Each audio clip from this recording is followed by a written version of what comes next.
Vous avez de l'acné, des rougeurs, de l'eczéma, une peau qui démange.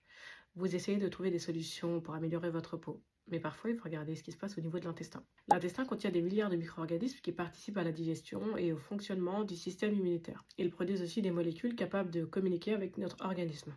Quand le microbiote et la barrière intestinale sont perturbés, ça peut modifier les interactions entre l'intestin et le système immunitaire. Certaines réponses inflammatoires peuvent alors être modifiées. Et comme la peau est aussi un organe immunitaire, cette communication peut influencer certaines maladies cutanées.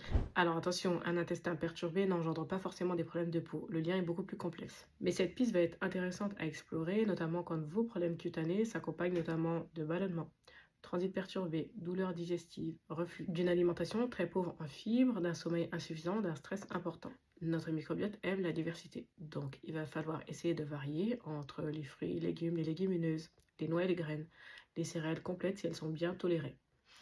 En fait, cette diversité, elle va apporter différents substrats aux bactéries intestinales. Certaines fibres sont fermentées par les bactéries intestinales. Elles vont donc favoriser la production d'acides gras à chaîne courte comme le butyrate. Et ces molécules aident au maintien de la barrière intestinale et à la régulation de certaines réponses immunitaires. Alors attention, si vous êtes très ballonné, augmentez les fibres très progressivement.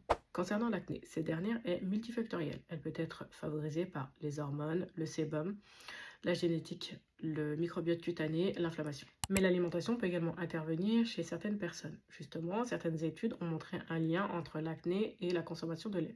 L'alimentation à index glycémique élevé peut également jouer un rôle. En effet, les pics répétés d'insuline et de glycémie peuvent stimuler les mécanismes impliqués dans la production de sébum et d'acné. Les probiotiques peuvent être également intéressants en cas de problème cutané. Par exemple, dans le cas de la dermatite atopique, certaines souches ont été précisément étudiées. Lactobacillus salivarius, Lactobacillus plantarum et Lactobacillus acidophilus. Regardez donc la souche complète et pas seulement probiotique sur l'étiquette.